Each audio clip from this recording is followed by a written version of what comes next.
యొక్క జక్కయ్య సందర్భం ఒకసారి మనం చదువుదాం చూడండి ప్రియ సహోదరి సహోదరులారా. లోకాసు వార్త 19వ అధ్యాయము, లోకాసు వార్త 19వ అధ్యాయము మొదటి నుండి మనం కొన్ని మాటలు చదవగలిగితే ఈ యొక్క జక్కయ్య యొక్క సుంకపు గుత్తదారుడు యొక్క లక్షణం అక్కడ మనకు బయటపడుతుంది. ఆయన సంచరించుచు ఎరుకో పట్టణంలోనికి ప్రవేశించి దాని గుండా పోవచుండెను. ఇదిగో సుంకపు గుత్తదారుడును ధనవంతుడైన, చూడండి ధనవంతుడు అక్కడ పేరు అక్కడ రాయబడి ఉంది. ప్రియ సహోదరి సహోదరులారా, యొక్క మధ్య తరగతి వాళ్ళకు ధనం ఎలా వచ్చింది? ఇప్పుడు మనం నేర్చుకున్నాం చూడండి. రోమ ప్రభుత్వం ఒక వంతే పన్ను కట్టాలి, కానీ వీళ్ళు ఏం చేసేవారు? 3 వంతులు 4 వంతులు వసూలు చేసి 3 వంతులు వీళ్ళ దగ్గర పెట్టుకుని 1 వంతు ప్రభుత్వానికి కట్టేవారు. ఆ విధంగా వీళ్ళు ఆనాటి కాలంలో ధనవంతులుగా తయారయ్యారు. యేసు ఎవరో అని చూడగోరను గాని పొట్టివాడైనందున జనులు గుంపు కూడి ఉండటం వలన చూడలేకపోయాను. అప్పుడు యేసు ఆ త్రోవను రానయిండెను కనుక అతడు ముందుగా పరిగెత్తి ఆయన చూచుటకు ఒక మేడి చెట్టు అని. చాలండి ప్రియ సహోదరి సహోదరులారా, ఇక్కడ సుంకపు గుత్తదారుడైన జక్కయ్య ఎందుకు యేసుని చూడగోరెను అంటే, అంతకుముందు ఎప్పుడైనా సరే యేసుక్రీస్తుని ఇతను చూశాడంటారా? ఎందుకు యేసుక్రీస్తుని చూడడానికి ఎందుకు ఆ తహతహలాడుతున్నాడు? ఏదైనా పుట్టువాడైనందున ఆ దారిలోంచి వస్తాడు కాబట్టి జనాలందరూ అడ్డంగా ఉంటారు కాబట్టి మేడి చెట్టు ఎక్కుదామని ప్రయత్నించాడు. ఎందుకు ఈ యొక్క ఆరాటం యొక్క జక్కయ్యలో మనకు కనిపిస్తుంది అని మనం చూసుకున్నట్లయితే, ప్రియ సహోదరి సహోదరులారా, అంతకు ముందు పై వచనాలలో ధనవంతుల గురించి యేసుక్రీస్తు మాట్లాడడం మనకు కనిపిస్తుంటది. అంటే యేసుక్రీస్తు ధనవంతుల గురించి మాట్లాడిన మాటలు ఈ యొక్క జక్కయ్యని ప్రభావితం చేసాయి. మనిషినంటే చూడలేదు, కానీ ఎవరో చెప్పుకుంటుంటే పలానా వ్యక్తి అంట, పలానా ఒక యేసుక్రీస్తు యేసయ్య అంట, పలానా యేసుక్రీస్తు ధనవంతుల గురించి ఈ విధంగా చెప్పాడు. ఎలాంటి ధనవంతులు పరలోక రాజ్యంలో ప్రవేశించడం కంటే ఒంటి సూది బెజ్జంలో దూరుట చాలా సులభము. అంటే ధనవంతుల గురించి చాలా ఇదిగా చెప్పడం ఇక్కడ జక్కయ్య విన్నాడు, కానీ యేసుక్రీస్తుని చూడలేదు. కాబట్టి ఏం చేశాడంటే, జక్కయ్య ఇలాంటి గొప్ప మాటలు చెప్పిన వ్యక్తి ఎలా ఉన్నాడో ఎలా ఉంటాడో అని తహతహలాడుతున్నాడో జన సమూహం గుమ్ముకూడినందున ఏం చేశారంట, మేడి చెట్టు ఎక్కాడు. మేడి చెట్టుని ఎక్కిన జక్కయ్యని యేసుక్రీస్తు ఆ త్రోవలోంచి వచ్చేటప్పుడు ఏం చేశాడు? జనసమూహం చుట్టూరు వచ్చారు కదా, జనసమూహం చుట్టూరు ఉన్నప్పుడు ఈ యొక్క యేసుక్రీస్తు ఏం చేశాడు? చుట్టూ ఉన్న జనసమూహం ఎందుకు వచ్చారని యేసుక్రీస్తుకు తెలుసు. అద్భుత కార్యాలు ఆశ్చర్య కార్యాలు మాత్రము నేను చేస్తే చూడడానికి వస్తున్నారు వీళ్ళు అని చెప్పి ఎక్కడో చెట్టెక్కిన జక్కని చూశాడు. ఎవరండి?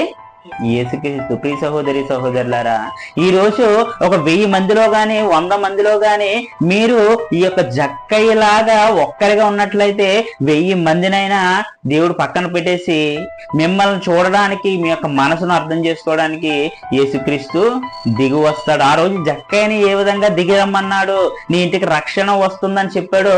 ఈ రోజు మీరు ఎలాంటి సమస్యలలో ఉన్నా సరే మీ యొక్క సమస్యని అర్థం చేసుకొని ఆనాటి జక్కయ్యను ఏ విధంగా అయితే యేసుక్రీస్తు ఆశీర్వదించాడో, ఈ రోజు మిమ్మల్ని కూడా అలాగ ఆశీర్వదించే అవకాశం యేసుక్రీస్తు మనకి ఇవ్వబోతున్నాడు. కానీ మనకు ఉండవలసింది ఏంటి? ఆనాటి జక్కయ్య యేసుక్రీస్తు మీద ఎలాంటి నిరీక్షణ ఉంచాడో, ఎలాంటి విశ్వాసాన్ని ఉంచగలిగాడు. కాబట్టి జక్కయ్య మనసులో ఉన్న భావాన్ని యేసుక్రీస్తు అర్థం చేసుకోవడం జరిగింది. అదేవిధంగా మీ మనసులో ఉన్న భావాన్ని యేసుక్రీస్తు అర్థం చేసుకోవాలంటే ఎలాంటి లక్షణాలు? ఒక జక్కయ్య లాంటి పశ్చాత్తాప హృదయం మీరు ఎప్పుడైతే కలిగి ఉంటారో, దేవుడు గాని యేసుక్రీస్తు వారు గాని మిమ్మల్ని ఆయన యొక్క కృప, ఆయన యొక్క మెండైన దీవెనలు మీ మీద ఉండడానికి అవకాశం ఉంటది. అక్కడ యొక్క జక్కయ్య ఎప్పుడైతే మేడి చెట్టు ఎక్కి యేసుక్రీస్తు వారు అక్కడ ఒక చక్కని మాట అన్నారు చూడండి. జక్కయ్య క్రిందికి దిగిరా అన్నాడు. ఏమన్నాడండి? జక్కయ్య యేసు ఆ చోటుకు వచ్చినప్పుడు కన్నులెత్తి చూచి, జక్కయ్య త్వరగా దిగుము, నేడు నేను నీ ఇంట నుండవలసినది అతనితో చెప్పగా అతడు త్వరగా దిగి సంతోషంతో చాలండి ఆయన చేర్చుకున్నాడు. ప్రియ సహోదరి సహోదరులారా, ఈ ఎగ్జాంపుల్ కి ఒక ప్రైమ్ మినిస్టర్ మోడీ గారు వచ్చారనుకోండి. మోడీ గారు మీటింగ్ పెడుతున్నప్పుడు నువ్వు మీటింగ్ చూడడానికి వెళ్ళావు, వెళ్ళినప్పుడు ఉదాహరణకి మీ పేరు సురేష్ అయింది అనుకోండి, అంత మందిలో సురేష్ ఇలా స్టేజ్ మీదకి రా అంటే మీకు ఎంత గొప్పగా ఉంటది. అదేంటి, నేనెవరో ఎక్కడో మారుమూల ప్రాంతంలో ఎక్కడో ఉన్నానో ఇలాంటి నాలాంటి వ్యక్తిని ఒక ప్రధానమంత్రి పెళ్ళడం ఏంటి, నా గురించి అతనికి ఎవరు చెప్పుంటారు అని ఆశ్చర్యపోతామే. అలాంటిది ప్రియమైన సహోదరులారా, లోకరక్షకుడైన యేసుక్రీస్తు ఈ యొక్క జక్కయ్యని పిలిచాడు. ఎంతమంది జనసమూహం గుమిగూడినా ఈ యొక్క యేసుక్రీస్తు ఏమని చెప్పాడు, జక్కయ్య వీళ్ళందరినీ వదిలేసి జక్కయ్య హృదయాన్ని చూశాడు. అక్కడ ఎంతమంది ఉన్న 1000 కోట్ల మంది ప్రజలున్నా సరే వాళ్ళ హృదయాలలో యేసుక్రీస్తు మీద నిరీక్షణ లేదు, యేసుక్రీస్తు మీద విశ్వాసం లేదు. వాళ్ళ యొక్క హృదయాలలో కేవలము అద్భుత కార్యాలు చేయించుకోవాలనే ఉద్దేశం ఉంది తప్ప యేసుక్రీస్తుని వేరు నమ్మలేదు. కానీ ఒక్కడగా ఉన్న యొక్క జక్కయ్య హృదయాన్ని యేసుక్రీస్తు వారు చూడడం జరిగి ఆ యొక్క యేసుక్రీస్తు వారిని, జక్కయ్య నువ్వు క్రిందకి రా, నేడు నీ ఇంటికి రక్షణ వచ్చినది. ఇలాగ ఎప్పుడైతే జక్కయ్యని రా క్రిందికి రా జక్కయ్య అని పిలిచినప్పుడు చుట్టుపక్కల ఉన్న సమాజం ఏమనుకుంటున్నారో చూడండి.